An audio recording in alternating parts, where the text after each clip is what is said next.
Your honour, जैसा कि मेरे मुवक्किल प्रभात और उनके परिवार वालों ने इसी अदालत में पिछली दफा बताया था कि मधु जी उनके परिवार के बहू बनने के काबिल ही नहीं है। ये बात उनके परिवार वालों ने भी स्वीकार की है, लेकिन ऑब्जेक्शन मिलॉर्ड, मधु की खामोशी को मेरे काबिल दोस्त ने कैसे कबूलनामा मान लिया?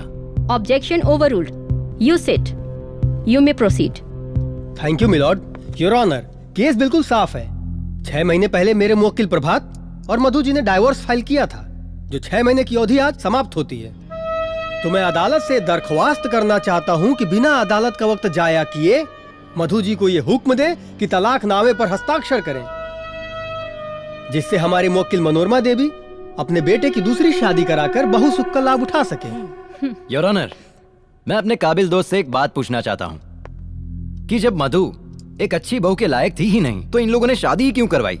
योर ऑनर, मैं अपने काबिल दोस्त को बताना चाहूंगा कि शादी विवाह एक पारिवारिक गाठजोड़ होती है। परिवार के मान मर्यादा को ध्यान में रखते हुए बहुत सारी बातें छुपा ली जाती है।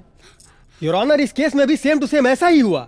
पर जब मधु जी शादी करके प्रभात के घर पर आई तो धीरे धीरे उनका रंग खुलता गया और उनका असली चेहरा सामने आया, जिससे पता चला कि वो घर में रहने के लायक ही नहीं है। मिलॉर्ड, मैं अपने काबिल दोस्त से यह भी पूछना चाहता हूँ कि एक लायक बहू का क्या मापदंड होता है? मिलॉर्ड, इस केस में कहीं ऐसी कोई चर्चा नहीं है कि मेरी मुवक्किल मधु को खाना बनाना नहीं आता है, या सास के पैर दबाने नहीं आते हैं, या फिर सब्जी में नमक कम डालती है। Order order. You may proceed. Thank you milord, आप खुद एक महिला है और भली भांति जानती हैं कि बहुओं का नमक ही पहला दुश्मन होता है जो घर में अशांति फैलाता है। ये तलाक का एक ही कारण है, ये लोग दहेज के लालची है। ए वकील साहब, अरे रउआ कितना झूठ बोलत तनी महाराज। कौना चीज का कमी बा हमरा पास? हैं? घर दुआर खेत कियारी, अरे 5 लाख का ट्रैक्टर दुआरी पर हुमच के बनने बाड़ी और रउआ कहता नहीं कि ऑर्डर ऑर्डर ऑर्डर। मनोरमा जी, ये कोर्ट है, आपका घर नहीं है। आपको जो भी बातें बोलनी है कटघरे में आके बोलिए। अरे माई, बैठ जाओ। मिलॉर्ड, मैं अपने मुवक्किल मधु जी को कटघरे में बुलाने की इजाजत चाहता हूँ। इजाजत है।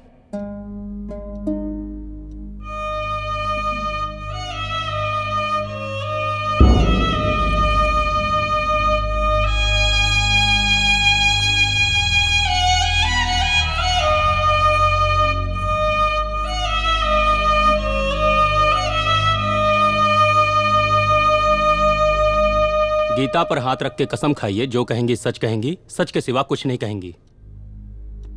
मैं कसम खाती हूँ, जो भी कहूंगी सच कहूंगी, सच के सिवा कुछ नहीं कहूंगी। हाँ तो मधु जी, ये अदालत जानना चाहती है कि आपके ससुराल वाले क्या आपको दहेज के लिए प्रताड़ित करते हैं?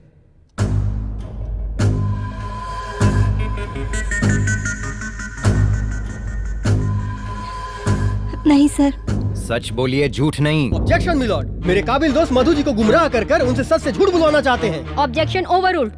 बैठ जाइए। You may proceed. Thank you my lord. Milord, आप देख रही है ना, मधु आज भी इस परिवार को अपना परिवार समझती है, समाज में सम्मान देती है। तो क्या इस परिवार को मधु को सम्मान देने की जरूरत नहीं है? योर ऑनर, महज सम्मान देने से ही किसी का नेचर का पता नहीं चलता है। अगर मधु को उस घर में बहू का दर्जा चाहिए तो मनोरमा देवी को भी सास का सुख और हक देना ही पड़ेगा। अरे ये जज बैठो, अरे का हमरा के सुख देही? अरे महीना में 32 दिन अपना नैहरे में रहेले। अरे तू को बिटिया ना रहती ना मैडम, तो हम तो बिन खइले मर जाई। और एकरे कुप्तन हमार 5 किलो वजन कम हो गई। Order order. मनोरमा जी, आपको पहले ही बताया गया है, ये कोर्ट है। आपको जो भी बोलना है कटघरे में आके बोलिए। I am fine. You may proceed. Thank you milord. Milord, जब एक इंसान की दूसरे इंसान से नहीं बनती है और वो नाखुश रहते हैं तो दोनों में से किसी की भी गलती हो सकती है। लेकिन जब एक इंसान से अनेक इंसान नाखुश हो तो वो एक इंसान ही गलत होता है, जैसा कि इस केस में मधु जी हैं। मैं आपको बताना चाहूंगा कि मधु जी की परिवार में किसी से नहीं बनती है। पति उनको पत्नी मानने को तैयार नहीं है, सास उनको बहू मानने को तैयार नहीं है, ननद उनको भाभी तक मानने को तैयार नहीं है। तो इससे साफ पता चलता है कि मधु जी का व्यवहार उस परिवार के प्रति बहुत ही गलत है। तो मैं अदालत से दोबारा दरख्वास्त करता हूँ कि बिना देरी किए हुए मेरे मुवक्किल प्रभात और उनके परिवार वालों को न्याय दिया जाए। दोनों पक्षों की दलीलों को सुनने के बाद मधु को 1 महीने का और वक्त दिया जाता है। अगर इस 1 महीने के दौरान अगर मधु अपने ससुराल वालों का दिल जीत लेती है तब तो ठीक है, वरना तलाकनामे पर हस्ताक्षर करेंगी। कोर्ट मधु के पति को ये आदेश देता है कि वो मधु को सम्मान पूर्वक अपने घर ले जाए। Court is adjourn for today.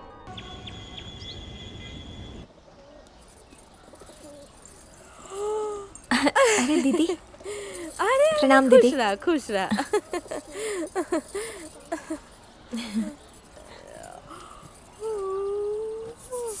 Good morning भाभी। Very good morning. अरे माँ जी, अरे प्रणाम। अरे खुश रहा सदा सुहागिन रहा। रवा काहे करे तानी, हम कर देता नहीं। अरे नाना इतना नहीं खे बना के। अरे तू स्कूल जाए के तैयार कर जा।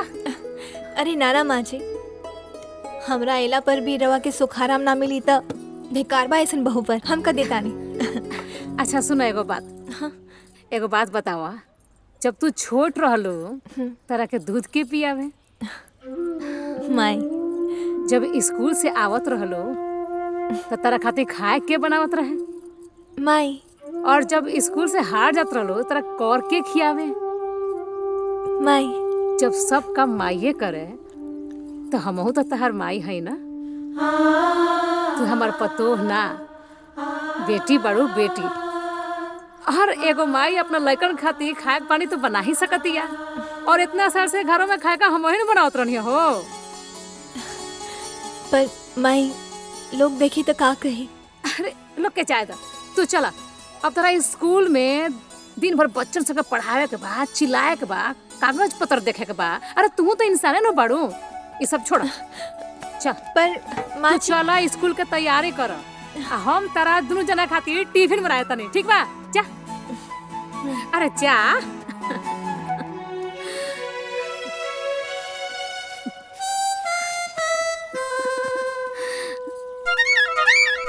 माई, हाँ? ई का रे? पुतोह के अला के बादो तू चौका में देख काहे खटावता रे?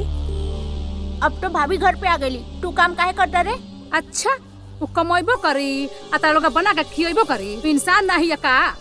ऐसन हा औते औते उनका के ना कपड़ा पे मत चढ़ा, समझ ले। अकेले रहती तो कैसे करती? अरे जब घर में इतना लोग काम करेला बढ़ला ही बा तो करे का जरूरत बा मुआवला के? लोग का कही माई? लोग जब भाड़ में अरे पैसवा कमा के ले आई तो हम ही नु गिने। अब चल सन हमरा संगे संगे फटाफट काम करा दो सन। चल सन। ए कामे करे के रहत ना तो हम अपना ससुरा में रहती। इनका पतो खातिर हम खाना बनाई। हट। अरे रे छोड़ी ते कहां जाता रे? पहाड़ पटो है तू मुआ, हमरा काम नहीं के करे के। अरे ई तो बड़ा मन पड़ुआ हो गल बड़ी सा दुनु रे। हमार सर्विस वाली बहुरिया सर्विस वाली बहुरिया। ए माई। हाँ बाबू आ गई नी। जाता नहीं जा स्कूल हमनी के। अरे बेटा रुका रुका।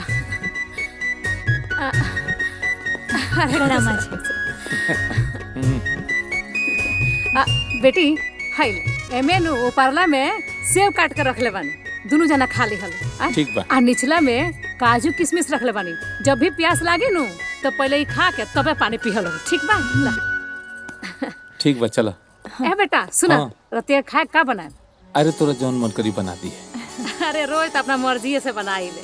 अब ता दुल्हन आइल बड़ी, इनकरो मनवा। ए दुल्हन तू ही फोन करके हमरा कह दिया, हम फट से बना। अब चलो। चला ठीक बा। ठीक माई। ए बाबू ए, अरे टाइम से खा ली है सब। अरे तोनी के काम में नु बड़ा दिमाग खटावे के पड़ेला, तंदुरुस्ती बनल रही। उन्होंने के संगे काहे ना स्कूलवा चल गले हो, पुतोहियो के बदले पढ़ाइयो देते। ए तोनी के दोनों हमरा पतोहिया के देखे चलता सरे करत तनी। हम जब तनख्वाह आई तो नोटवा तो हम ही न गिने। हाँ हाँ हमनियो के देखा कितना नोट गिनबे। अरे भाग जर तुम अनिसन हट। चलो। आपन पसंदीदा फिल्म देखे खातिर डाउनलोड करी दंगल प्ले ऐप।